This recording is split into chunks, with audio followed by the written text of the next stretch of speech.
Hello everyone, welcome back to MKS video channel. I hope आप सभी लोग अच्छे होंगे। तो फ्रेंड्स, आज हम आपके लिए लेकर आए हैं इम्पोर्टेंट टॉपिक है जिसमें हम क्लास 10th हिंदी के ऑब्जेक्टिव क्वेश्चन बोर्ड एग्ज़ाम में आए हैं।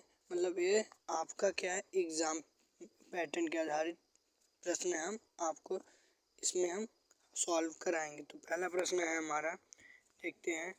बाबू गुलाब राय किस युग के लेखक है?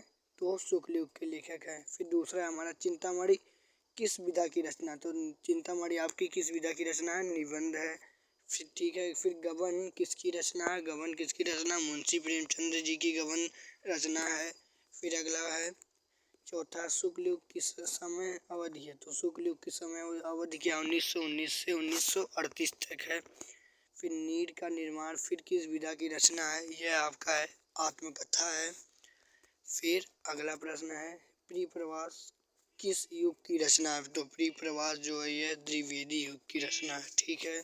फिर अगला है हमारा, मधुशाला किस की रचना? तो मधुशाला जो है यह हरिवंश राय बच्चन की या फिर सुंदर नंदन पंत की है। तो किसकी रचना है? तो यह है हरिवंश राय बच्चन की रचना है प्रिय मधुशाला।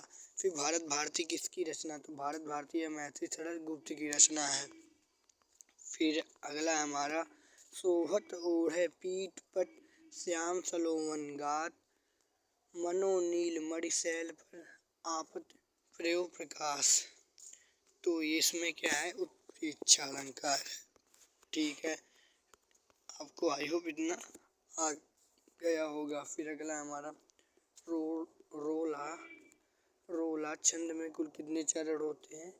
तो 4 चरण होते हैं रोला छंद में। फिर अगला है, आकर्षण शब्द किस उपसर्ग का प्रयोग हुआ? मतलब आकर्षण शब्द में, तो आकर्षण शब्द में आ उपसर्ग का प्रयोग हुआ है।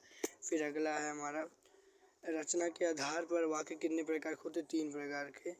पीताम्बर में कौन सा समास है? तो बहुव्रीहि समास है। फिर आंसू का तत्सम है। आंसू का तत्सम क्या है? अश्रु होता है।